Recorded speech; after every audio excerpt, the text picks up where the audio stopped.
for a while I kind of was like, well, Death is Death. Maybe it's the same guy. But I'm like, Death and Adventure Time is like, he's a real bummer, right? Like where Death and regular show is he is more fun. And so I was like, oh, okay, yeah, like they'll be cousins. And like they don't really like if I'd ever been offered to write a spin-off on Death, I would have loved to write one about like their family dynamics and how regular show Death is like, oh my God, like Adventure Time Death is sure he's like way more accomplished. He's killed way more people. Yeah, sure, he was responsible for a whole bunch of plagues, but like he's kind of a dink, like he's so full of himself. And like that actually Death and regular show is kind of a good hang if you could get past the death part of it all.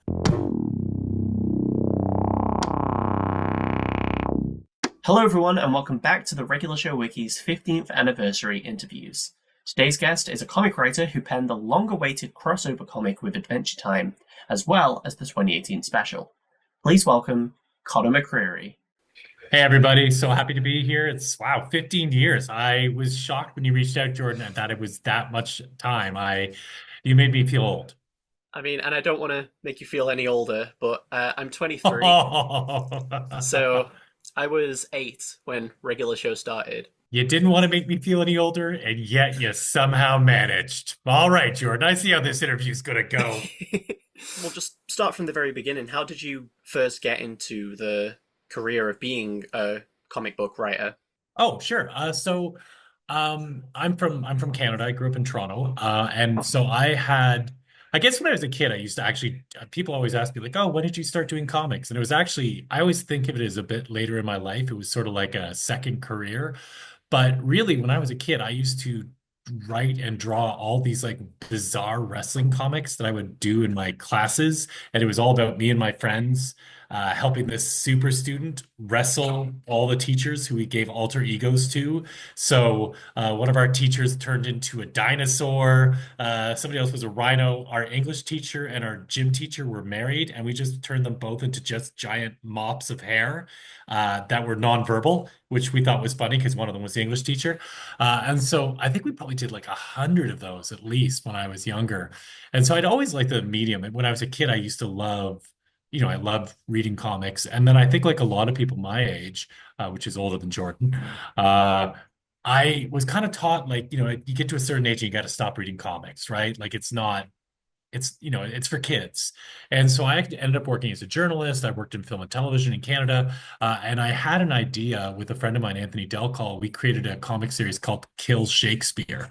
But first we thought we'd do it as like a movie or a TV show.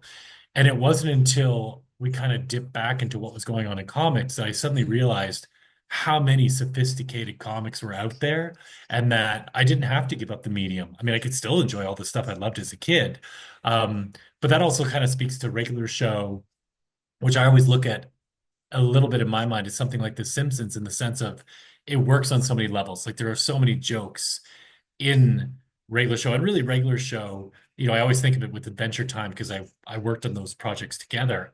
Um, where regular show is really kind of it's this sarcastic like sassy teenager who's like kind of coming out of the room for dinner, but only sometimes, compared to like, say Adventure Time, it's much more like preteen who's just kind of happy to be there.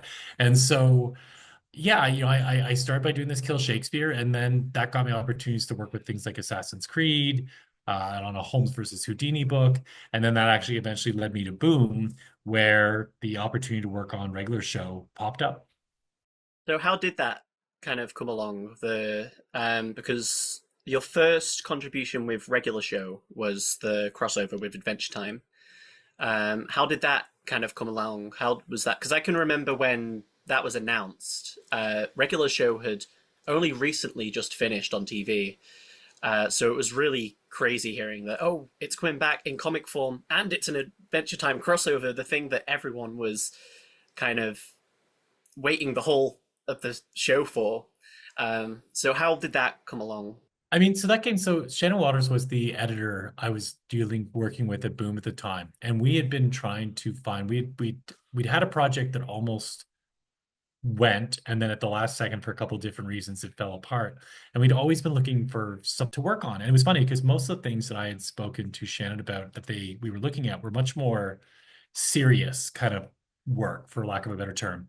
But we always had really very fun conversations where we would laugh and laugh. And so she kind of reached out to me out of the blue and was like, "Look, I don't know if you do this, but like I think you're really funny. And we need someone to work on this crossover comic. And I was thinking you could be a really good fit for it." And what Shannon hadn't known was that all the stuff I had done in film and TV before had been kids' TV stuff. So I created a kids' television show, again with my buddy Anthony, that was optioned and was in development in Canada and then didn't get made. I wrote a screenplay for a feature animated film that got funded but didn't get made. And so I'd had this kind of almost previous life working much more madcap, kind of crazy stuff. And so it really appealed to me. That was a part of me that I hadn't really except for like in scenes with like Falstaff and Kill Shakespeare, who's always very silly. I hadn't really had a chance to like engage that part of my brain. And so I think I said yes without really 100% fully understanding, like you're saying, the level of fan interest and expectation for the idea of these two worlds crossing over. Like it seemed kind of obvious to me because obviously they do feel like kindred spirits, those two shows.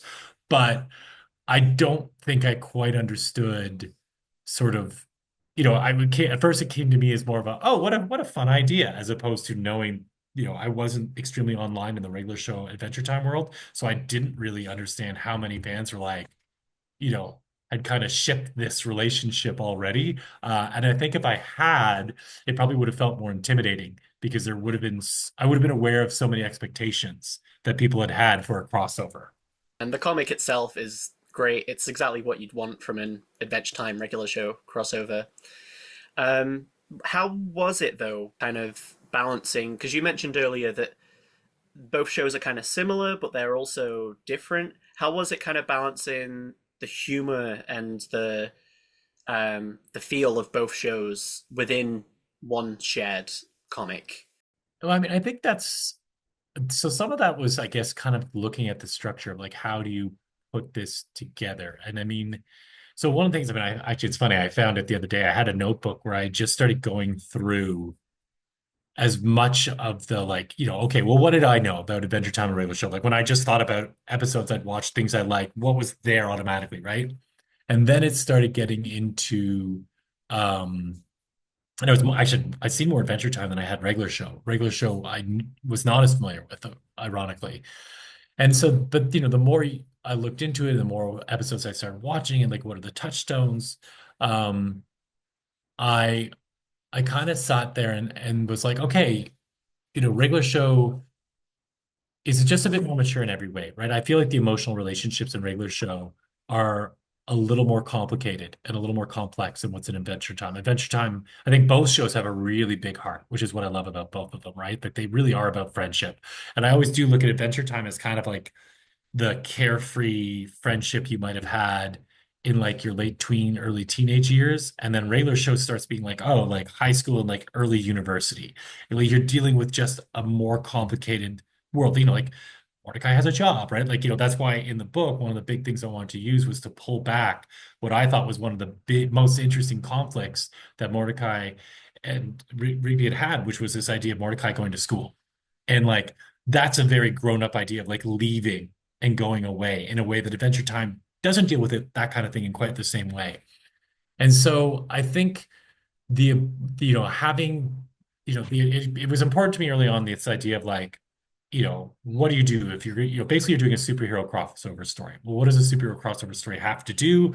You have to see the two teams unite, and of course, because comics logic, they have to fight, right? And then how do you get out of that? And so I remember one of the complaints about the book was like, oh, like it's just like every super over crossover story. And I was like, yeah, that's kind of the point. Like you need to give somebody what they want, but hopefully you start recognizing the twists that I'm putting into it, but that regular show and Adventure Time demand. But yeah, it was really the ability to kind of chop up the characters and have them go on separate adventures within one big adventure. That was a structural choice I used so that I could kind of have, okay, well, this is going to have a regular show feel, in it. And like the Adventure Time characters are going to adapt to the regular show energy. And then this one is going to be the opposite. We're going to have Mordecai adapting to how the princesses are, and sort of, and it gave Mordecai, especially who I thought is kind of the emotional center of this book, it gave him the opportunity to figure out what he wanted to be next as a character. And so it was important to me that there was some ability for them to change a little bit in the story. You could definitely feel, as you mentioned, the shift in maturity between the two franchises within the comic because both Finn and Jake and Mordecai and Rigby have conflict with each other at some point within the comic. But Finn and Jake, they tend to get their issues resolved fairly quickly compared to how it happens with Mordecai and Rigby. Rigby spends almost the whole comic being like, no, I don't care, you betrayed me. And then, wait, maybe I can do this to rub it in your face. And you definitely feel a big difference between the two franchises. And it just works so well. Oh, thank you. Thank you. I thought like one way that I kind of illustrated, which was a bit of the story that was maybe a cheat, because I look back at the story not too long ago when you first reached out to me. But it also does feel like it fits a bit. Is the idea of like there's a part of the story, for those who haven't read the book, the idea is that there's been this kind of hole between the two worlds, but there's a curse. This master of division is cursing Adventure Time, and the Master of Division can both literally divide things, so he can make you smaller, but he can also figuratively divide people. So friends become enemies, which of course is such a, it's a classic trope.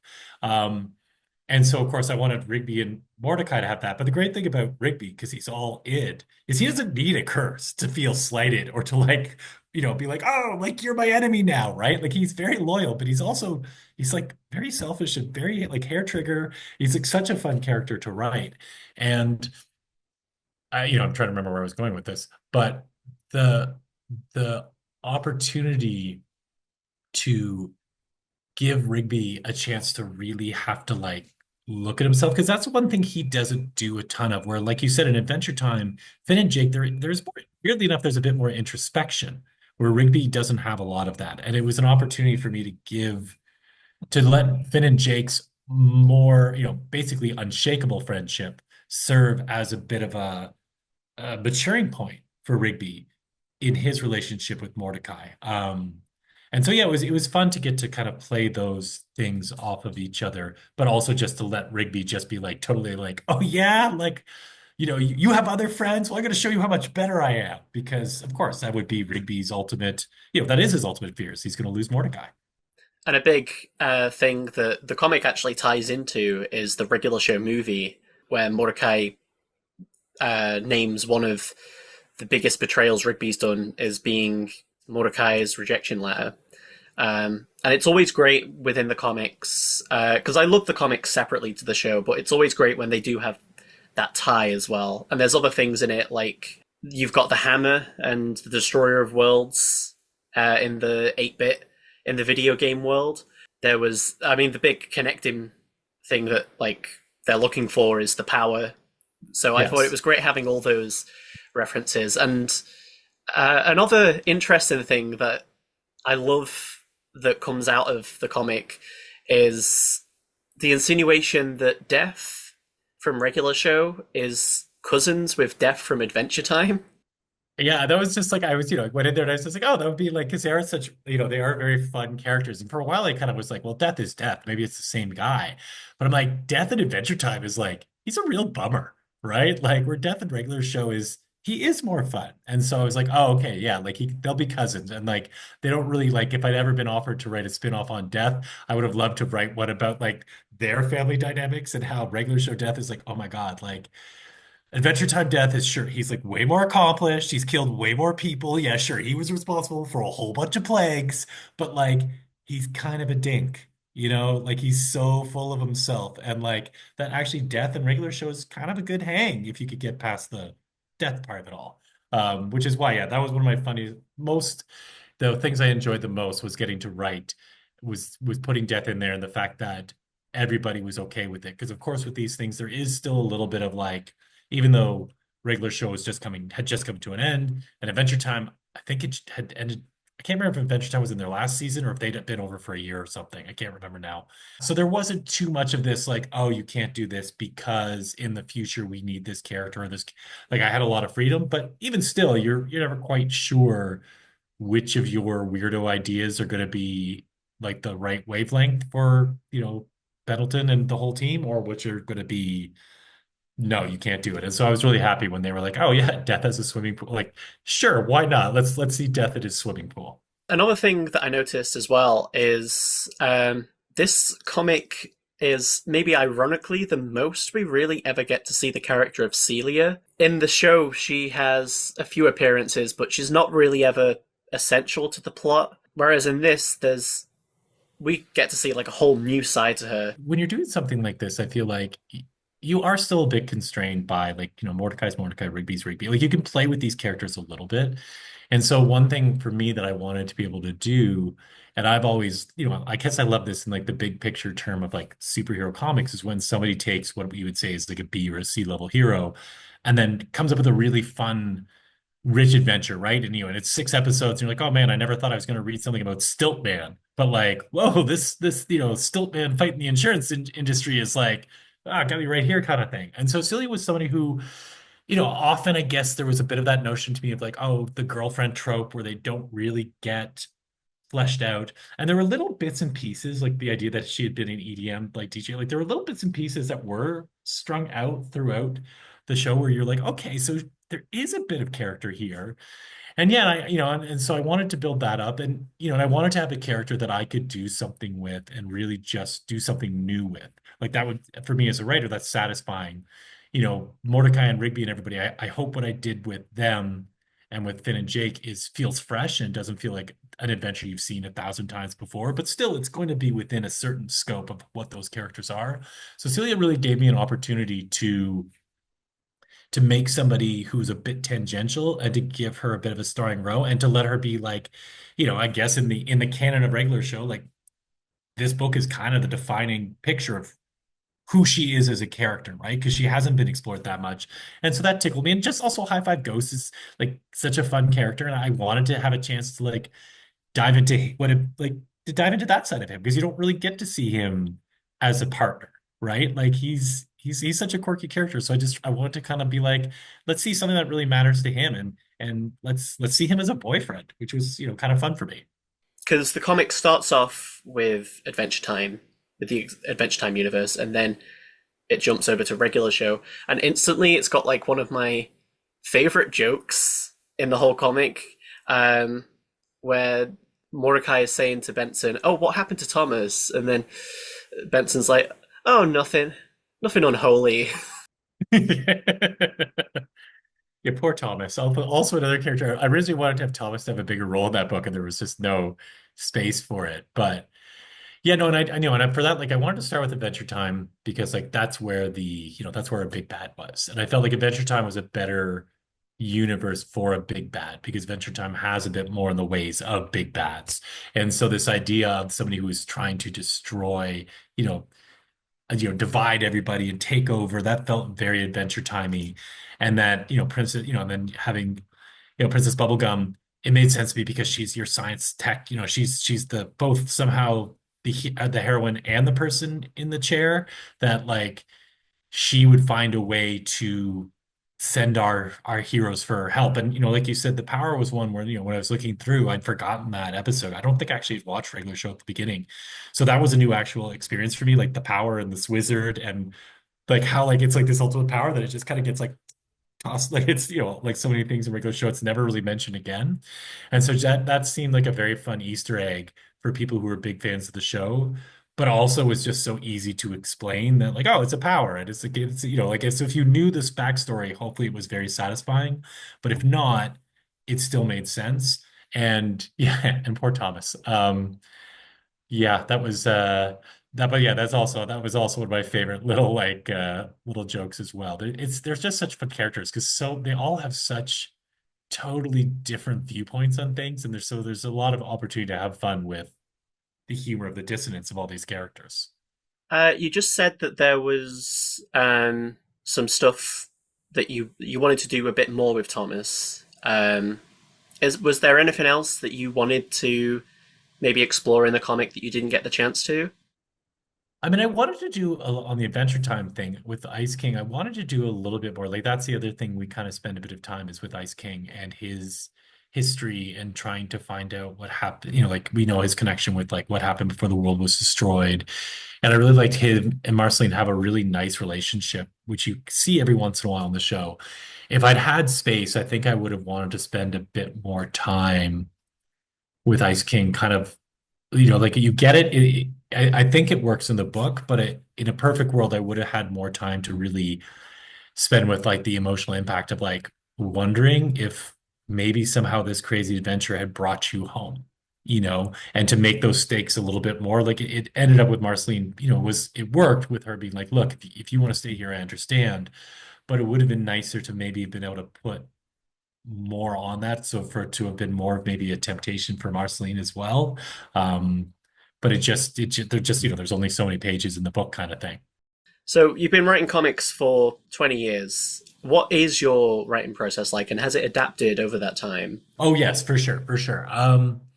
I mean, I have a film and TV background, so I did always have a little bit of the idea of like, oh, you're going to write your outline and your treatment and kind of this very structure, uh, focused way of doing things. So that, you know, when I do get something, so like for regular show, Adventure Time regular show, that book specifically, it was like a lot of research.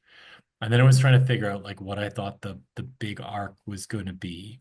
Um, and then I try to figure out like you know, your cliffhangers, right? You know, what are your, you know, if this is going to be a 5 issue book, like what are your five big cliffhangers, right? Really four, because your fifth one is your resolution. Um, and then I also try to have a good sense of where, like emotionally, I kind of want a character to go. And that kind of guides me. Like it became obvious early on for me that the most interesting emotional journey was going to be for Mordecai and Rigby, for me at least, because their conflicts are so rooted in real life, right? Again, this idea of university, which really struck me the same way as this idea of like, you know, wow, like your friend betrayed you, you know, like that's really heavy stuff. And so when I realized that, I was like, okay, so that means Finn and Jake's thing is going to be more of an obstacle. And that means they're going to serve as the agent of change. It's their relationship that's going to let Mordecai and Rigby are going to be able to view that and see what that kind of friendship can look like. So to further strengthen their own friendship, you know, and like I have a, you know, some of the parts I like best in the book are, you know, are the kind of the mushy bits, right? The parts where like Mordecai and Rigby are able to get honest with each other about how they feel and how Rigby is able to get really honest with himself about how he's not even just that he's jealous of Mordecai, that he just kind of thinks Mordecai is better than him. And he doesn't really know what to do with that. And that's where so much of his like insecurity comes from. And you know, for me, like you know, the part of the story that moves me is this idea of like, oh, poor Rigby, right? Like Rigby's not really a jerk. He just kind of sometimes you know, he's just trying so hard to prove himself. That is like that's what drives all of Rigby's worst impulses. Um, and so yeah, once I kind of had that idea nailed down, then I do a fairly depending on the job. Sometimes you really need to do a really specific outline to get a job. So for something like this, I had to have a pretty tight structure to bring to Boom, to take to, you know, everybody at Cartoon Network, so they really could see what I was going to do because I didn't have a previous relationship with Cartoon Network, certainly. And even with Boom, it was more of a informal relationship. Um, so that one, yeah, was more structured. But for other things, like I have another series I do with Boom called The Last Witch. And that was when I sold to them just on a paragraph. You know, it's like, oh, here's it's gonna be the story of this young girl. She's gonna learn how to use magic because witches destroy her village, and it's her grandmother, and her little brother, and she has to stop these witches from opening a door. And they were like, oh, that sounds really like awesome. Like, we'd love to hear more. And I didn't have any more at the time. So I had a weekend where I just like tried to figure it all out. And then on Monday we had a meeting. But for regular show and Adventure Time, like I really had to figure out, okay, what's going to happen here? Where are we going to go? And I think I needed that for this because there's just so many places, like there's so many possible locations and characters that you could put in here that I really needed to kind of figure out what the story was. So it was like, oh, death makes sense. Like it should be death, you know, and it should be Adventure Time or regular show death and not Adventure Time death. Um, so yeah, I would say it varies, but I am a big fan. I do recommend when I teach writing seminars to do some sort of beat sheet. So that way, when you start a story, you can actually get to the end of your story without getting lost in the minutia of trying to write it. And I think there's something actually magical and really important that happens when you write the end in any format of your story, because you now for the first time you know what your story is, and it makes it, in my mind, way easier to go back through and to start figuring out all the rich details that make it such, it's going to make your story fun and exciting. But sometimes you get caught in the fun and exciting, and all of a sudden you get lost and you don't know if your story makes sense anymore, and you're not sure what's going to happen next. And a beat sheet where you just write like 5 or 6 words, 10 words for each idea you have, and you don't have to worry about anything more than just the idea, is a really useful way to keep your creative juices rolling, to not get crashed on the rocks of like specificity, which is of course so important, you know, for an actual story, is to be specific in every moment. But when you're first coming up with something, it can just kill you. So we'll move on to the other comic, which you have done for regular show, Yes. the 2018 special. Um, so this is a unique comic in the way that hopefully this doesn't blend into the background, but in the way that everything is. Um, so that's is that the first chapter? Yeah, that's the first chapter, and Yes. then you scroll it around like that.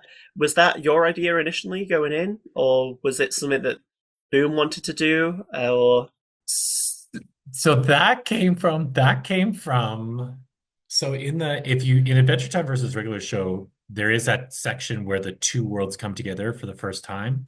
And it's like one's on the top and one's on the bottom. And you could read them in alternate, or you could read them one after another. And I tried to like make it work both ways. But originally what I'd wanted to do for that was this idea. So what you're showing there is the idea is that each corner is like a different part of the story. So you would read only the top left corner each time. So you'd read all the way to the end of the book, and then you would turn the book, and then you would read it again. And then you would turn the book and read it again.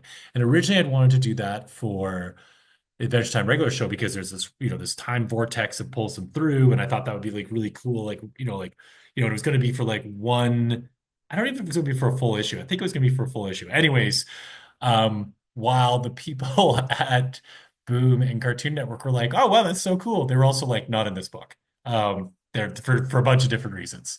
So it was funny because they came up to me and I'd had this very specific idea for why I want to use this structure. I just thought it'd be, and I thought I like that. I like when comics do different things, and you're like, "Oh, I'm reading this comic differently." So then they came up to me and they're like, "Oh, like, everybody really liked your work on this. We need someone to do the annual." And you know what? I know you love that idea of like doing something so we turn the book around. So let's do that. And I was like, yeah, sure. And I was like, I have no idea what the story is going to be. Like, I had this very specific idea why I want to use that mechanic, like I said, to mimic the idea of going down a vortex. And because we were going to have four different characters at that point, we're going to have point of views in this meeting of the two worlds. So I was like, shoot, I don't know what the heck is this going to be. And then that's how I don't remember where the idea of Apollyon came from. But yes, the idea of like having basically them adopting a hellhound. And then just this hellhound who wants to steal their souls. And as the more I thought, I was like, oh, each chapter of of a dog going from puppyhood to the end of its life can be told in each of these four little stories. And I was like, oh, and it will be more effective instead of, I could have just told one story and then you turn it now we've jumped time. But I was like, oh, it actually could work really nicely for using this idea because you know, I don't know if they think this is a little too tall forehead, but like there's a piece of me that's like, oh, when you're dealing with death, you're always kind of aware of it coming, especially as you get older. And so I was like, oh, there's even a part of like when you look at the page and you're just looking at this corner, but you of course can see the other three panels on the page. You're not blind to them. And so it's almost like you can kind of see the future death of this dog. I mean, really, it's about a story of your pet dying, which is really quite a sad story. And I feel like many people can relate to having an animal and having to say goodbye. But yeah, that it just got dressed up in this idea of this like dog that they happened to adopt was a hellhound and wanted their souls. And then the more it got to know Mordecai and Rigby, the more it started wondering, do I really want their souls? Like, do I want to give up this whole hellhound thing? And also, this choice of choosing to remain mortal which saves Mordecai and Rigby. So it's I don't know whether it works as well as I wanted it to, but there's certainly some thought behind it. Well, I definitely remember when I read it for the first time, and when you get to the scene where Apollyon does die, I was like, are they actually doing this? Like, we're killing off a dog in regular show? Um, but I absolutely love the line of dialogue. I can't remember either Mordecai or Rigby say it on how, like, we've only had her for 4 weeks and she's aged. So, do you remember where kind of that idea came from of rapidly aging? Yeah, I guess it was. I mean, I guess really that was I needed something there because I mean, first of all, just kind of it felt like just a funny, it felt like a very regular show, right? Of course, something's gonna be super weird about this dog, and it's going to be something that's like very obviously is weird. But a lot of it was like at first, the original idea I'd had was like, oh, it's like them going through the life of their dog. But I was like, well, that's a problem because dogs live like 13 years, right? And like regular show doesn't move through time like that. So I was like, oh crap, I love this idea, but like it doesn't work if the dog dies in actual 4 weeks because then it's still a puppy and that's way too depressing, right? Like it's one thing, like you said, the story is it's sad. It is a bit of a sad story, but I think there's something about the idea of being able to say goodbye and the sacrifice that this dog makes to not give away too much for people who may want to track this book down. Is while it's sad, I still think it's ultimately like again, I think there's a lot of love in the story, and I think it's something that, hopefully someone can sit with and be like, oh, that was sad, but it wasn't like nihilistic or anything. It was actually kind of hopeful and beautiful in a little way, in its little way. So yeah, basically that really just came from the fact that I was like, this dog has to go through its full life cycle for the impact of the story to be there, but it's got to be really quick because Mordecai and Rigby aren't going to age 13 years in this comic. Like it's just not going to work. So I briefly toyed with the idea of jumping through their periods of life as well. So like it could have been like I briefly thought about the idea that they could have passed on the dog between each other, and you would have seen Rigby and Mordecai grow apart like 5 years later, 8 years later. But that just ended up being there was so much context that would have had to have been put in, and I'm sure it probably could have been done, but I was just like, what, let's keep it simple, and also deadlines, right? Like there was a time frame where this book had to get done. You've written for a large number of regular show characters just across these two stories, but who would you say was your absolute favorite character to write for? I mean, it's probably Rigby, right? Just because Rigby is, I put them in the classic character. I mentioned this Kill Shakespeare book I did, which where we use false staff. Like I love those characters who could just they have no real they don't edit themselves. And so at any moment they could do anything. And so yeah, Rigby's just all in, right? Like he's not a bad guy by any stretch of the imagination. He's a wonderful friend, but he could do literally anything at any time. And that's fun, right? Because that's like the best part of that is when you have a bizarre weirdo idea that makes you chuckle, you're like, oh, I can give it to this character. Like this character will totally do this at the drop of a hat. I don't even really have to explain why, Ruby's going to start ham boning, right? Like, of course he feels like ham boning is the way to solve this problem, so that from that part is really really satisfying. I really like doing high five ghosts. Like the high five ghost Celia thing was fun for me because I thought that was a really fun little relationship and got to show a side of those characters you don't see a ton. And I know I'm cheating because I'm naming like so many, but also like it was Mordecai's really fun to write for a different reason because he is more of the like parental figure for lack of a better term, but he's still super fun. But like he's a really fun character to work with as someone who kind of understands the emotional stakes of the situation. The idea of him thinking about like, in this book again, the idea that he was going to go to school. I do enjoy writing a character who has to face some sort of like, emotional crossroad and actually really weighs with it. Like Rigby's not really suited to do that part of the story. But yeah, if you told me gun to head, it'd be yeah. If you said you can only write one of these characters, you could only do a standalone for one, I think it would be Rigby, just because the sky's the limit with him. Plus, he's a raccoon, and I'm from Toronto, and raccoons are like our city's like that. They're our city's mascot. I'm a big raccoon guy, and my dream is to one day domesticate a raccoon. My wife has so far said that that is a poor idea. I love raccoons. They're my favorite animal. Unfortunately, we don't get them in the UK. You're missing out, my friend. I feel like a lot of people would say, "Oh, why are you saying unfortunately to that?" Because I know a lot of people see raccoons as nuisances, but I don't know. Just let them eat their trash. But that's why they're amazing. They're so good. That's actually it's funny. I'm working on a project now, like a fixed image comic. So because I'm not an artist, and it's two raccoons. It's called Life is Garbage, and it's two raccoons who just philosophize about the world because they just seem like the perfect characters. They know all our foibles and they literally dig through our trash, Jordan. They know everything about us. You know, we have no secrets from the raccoons.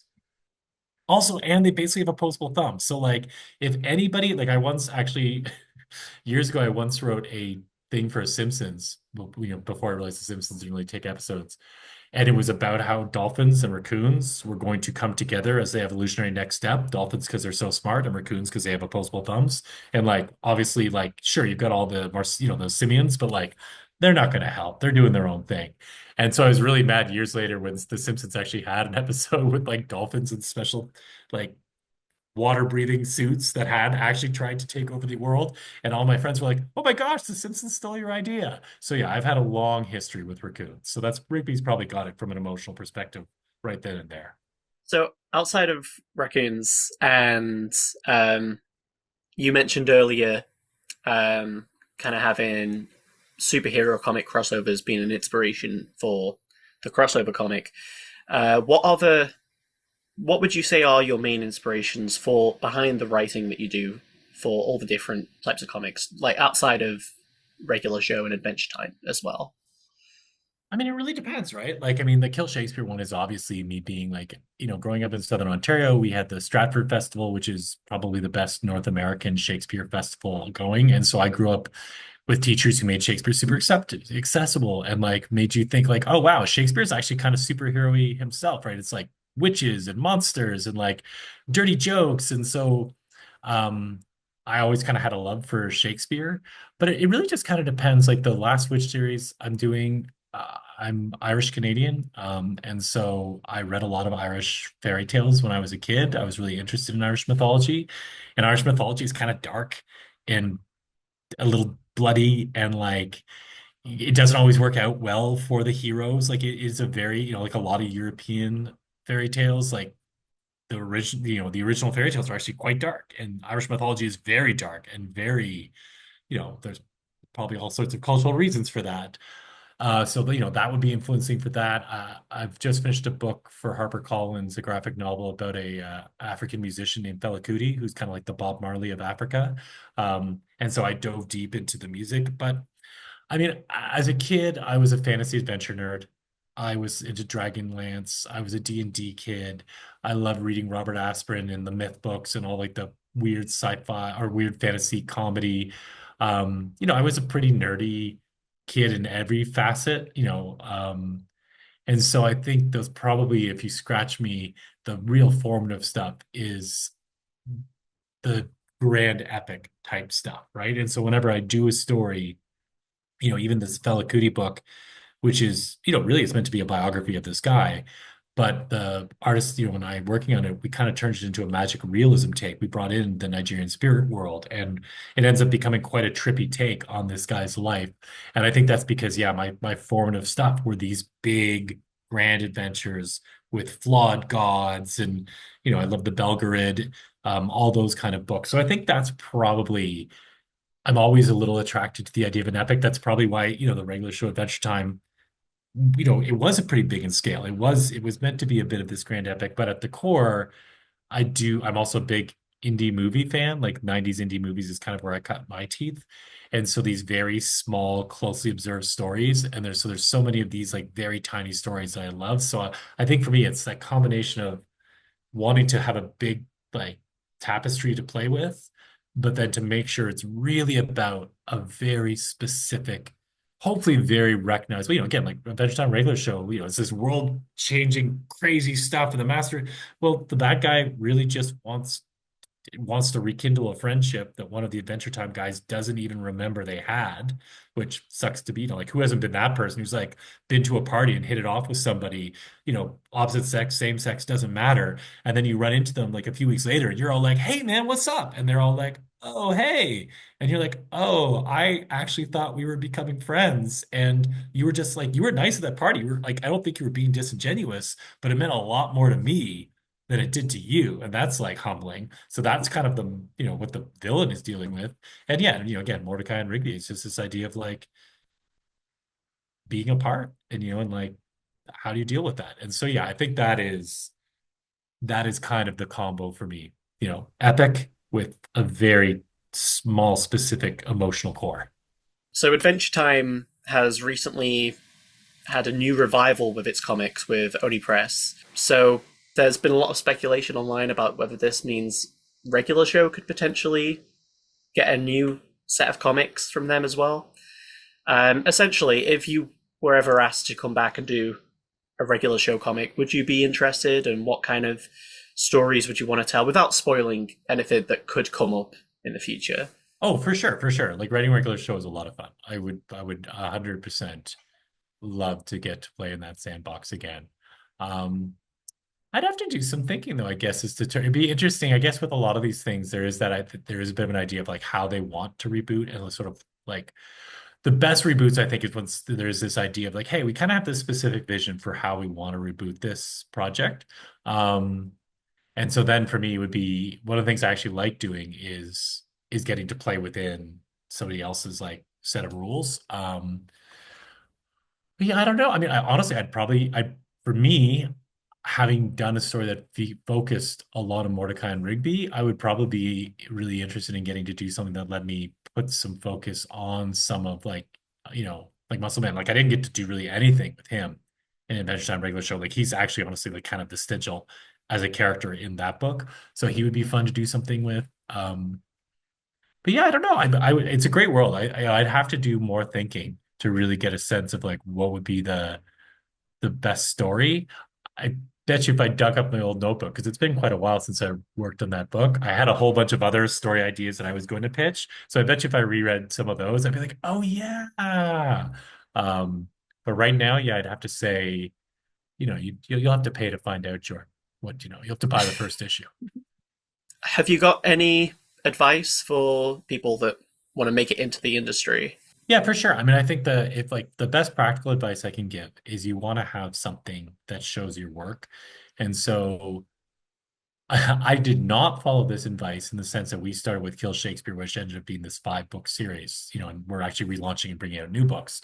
But try to find, if you're a writer, find someone who's an artist, ask them what they love to draw or what they've always wanted to draw, and then use that as the inspiration for a short story.